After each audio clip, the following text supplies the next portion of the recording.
Ladies and gents, my name's Ollie. I'm a British expat who's lived in China for almost 3 years. When I first came here, there were a bunch of things that I found weird or strange or just completely surprised me that now I either take for granted or seem completely normal. I'm gonna get into those. You're gonna be surprised at the one I'm talking about at the end of this video, so stay tuned. Welcome back to the Barrett channel. I, with my father Lee, make a bunch of videos around China. On this channel, we dive into food and travel, we dive into opinions, about society, and take you traveling to places from the comfort of your sofa. Now, I'm in Shenzhen. Look at the state of this weather. Literally not a cloud in the sky. I haven't seen a cloud for probably a week. December, oh my word, it's the best weather in Shenzhen. It's a comfortable, 23, 24 degrees right now. I'm in a t-shirt. It is just absolutely beautiful. Anyway, this area, when I first landed in China, I made that leap to come here. I didn't really know what I had in store for me. I didn't know what I wanted to do. I just decided, right, that's it. I'm laying it all on the line and I'm gonna move across the globe, and do something different and put myself out of my comfort zone. So I came here, and one of the first days I came here, I came to this exact spot where I'm walking right now.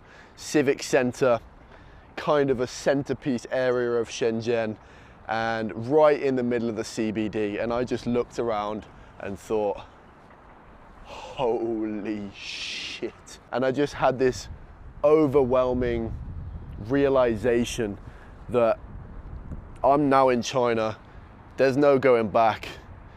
What now? in the best way possible, It was just a mad feeling, and I just thought, look at all of these tall buildings, Anyway, I plonked myself here in Shenzhen, really only because my dad already lived in Shenzhen. That was the only reason why I came to this city. I didn't know anything about it, and little did I know, it is literally the most modern city possibly in the entire world. Just look around me. You've got literally all of the massive commercial buildings. You've got this monstrosity of a building right behind me. The state of it. What a masterpiece that is. And you've got the world's 5th tallest building right up here. And that was the first thing that really shocked me when I first came here, was just the size and scale of China. This is just one area of one city.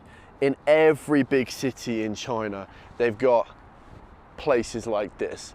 We haven't even got, I would say we haven't even got this many buildings this tall right in the center of London. And, this is just one city of many in China that have CBDs of this scale.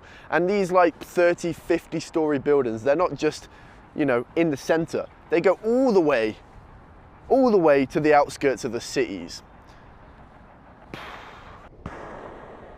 So you can jump on the metro and you can go 2.5 hours on the metro, still be in the same city. One side to the other is 40 miles, and the tall buildings and the massive everything, how modern it is, does not stop until you literally get right out of the city. Another thing that kind of rattled my brain about how big China is, when I was back in England, my grandparents lived about a 2-hour drive away from where I did. And I always told people that my grandparents lived quite far away from me, because that's all I knew. England was my world. I didn't know anything outside of that. So when I came to China and realized that I'd have conversations with people who would tell me, oh, they live very close to their parents or their grandparents. I'd be like, how far? I'd be like, I don't know, about a 3-hour drive. That just blew my mind. The perception of living close or far away is just totally blown out the water when you come to a country as big as China. I'm sure you Americans watching can relate. But yeah, there's many people here who will take a 2-hour flight several times a year to see their parents. And that concept is just completely foreign when your whole world is a tiny island like the UK. One thing that I really was pleased to find out about when I moved to China was that and this might sound a bit silly, and it kind of does sound silly to me now I'm saying it 3 years after I came here, but just the simple fact that Chinese people are really pretty similar to us in the UK. You know, we might eat different foods, we might dance different dances, we might have some different values and speak a different language. But at the end of the day, we're all human beings. And we like to have friends, we like to have relationships, we like to go out for food together, have fun together. We like to have a better life and have a job that pays well. And you can find common ground with anybody, and that's just really made me realize that coming here, that it doesn't matter your background, you can find common ground and make friends with anybody. And that was a really nice realization that I think I now take for granted, you know, having been here for longer.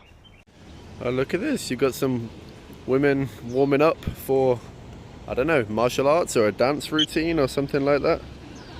But looks like they're gonna have fun. You always come across interesting stuff here.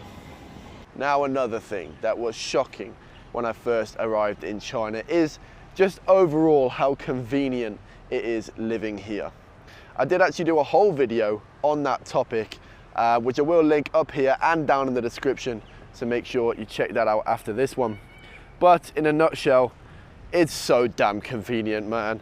You know, payment, delivery, prices, it's one of the best things about living here, in my opinion. You know, for sure, all foreigners after they leave China will miss the convenience, especially of using like WeChat and Alipay to pay for things. You know, I've had this conversation with a few people before, how, you know, obviously we don't have WeChat or digital payment in the UK, and most people are going to pay with cash or card. And when I was with my friends, and sometimes one person would go and get some food or beers, and then someone else would say, "Oh, just pay for me and I'll pay you back." You would never get that money back because, you know, they wouldn't have the exact amount to give you, and they're not going to make a bank transfer because that's just too much effort and takes too long. So the famous phrase was, "Oh, I'll get you a beer, mate. I'll get you a beer in the future." And no, likelihood is you'd never see that beer in the future. But anyway, point being, on WeChat, it's so convenient. You can just transfer whoever money very quickly, the exact amount, bosh, done in 2 seconds. And I just love that. Hey, look at this, it's quite funny. In many countries around the world, in December you might go sledging in the snow. But in China, nah. I don't think you're getting any snow in Shenzhen anyway, maybe in other places in China, but here they go sledging on the tarmac. Lovely stuff. This is one for you Chinese people you might think is pretty funny. So I first arrived in China when I was 21, right? In the first couple of weeks I went to my first formal event. You know, we had a dinner, and there was about 12, 15 people on my table, and the girl next to me starts putting food onto my plate, into my bowl when the food was coming out. She was taking it from the middle, putting it into my bowl, and I was thinking, holy shit, what's going on here? I'd never experienced that in my life before. You know, without even asking if I wanted it, just taking it and putting it into my bowl. It was kind of freaking me out, I'm not gonna lie. I didn't know how to react. I didn't know whether to say thank you or what was going on. Anyway, I kind of just went with the flow, and later I found out that that is actually a custom here. You know, people will do that to the guests. It's respectful, it's generous. It's like, yep, look, you first, this is for you. And yeah, just if you're a foreigner coming to China for the first time, be aware that might happen to you too. Okay, we're on to the big finale, the last one, the biggest shock I ever had when I first came to China. Now, English people are known around the world for being very polite, sometimes over polite and over apologetic. But when we bump into someone, for example, we might be like, "Oh, sorry," even if we know it's the other person's fault. A lot of the time we're, "Oh, sorry." Anyway, the metro in China is a very busy place, right? And quite often people will bump into you, or people will, you know, push to get onto the metro if it's busy, or, you know, people might step on your shoes, or all that kind of thing. And when I first came here, it would annoy me, you know? Or if I did it to somebody, I'd be like, oh, sorry.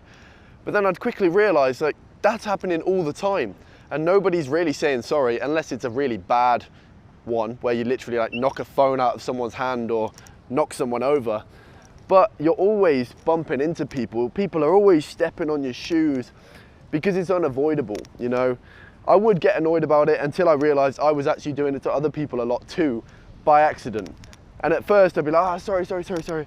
But then you just learn that's the way it is here.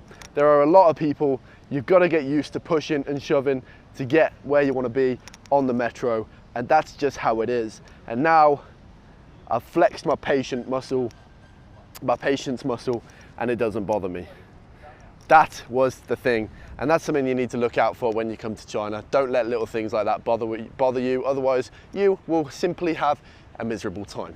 Thankfully, doing the kind of work I do, you know, I don't have to get on the metro too often at rush hour. If you get on it at 9 AM or 7 PM, you're going to be bumping and shoving. But luckily, at this time, it's pretty open. Not really that many people. Happy days. Anyway, that's the end of this video. Hopefully you did enjoy my insights after living in China for 3 years. Sometimes these things can be hard to remember. Once they've become normal, it's like you need someone else to come here for the first time to say and point these things out for you to remember, oh yeah, that used to be crazy for me too, but now it's normal. But anyway, hopefully you did enjoy. Make sure you drop a thumbs up if you did. It really does help us get rocking and rolling on that algorithm. We will see you in the next one. For now, take care.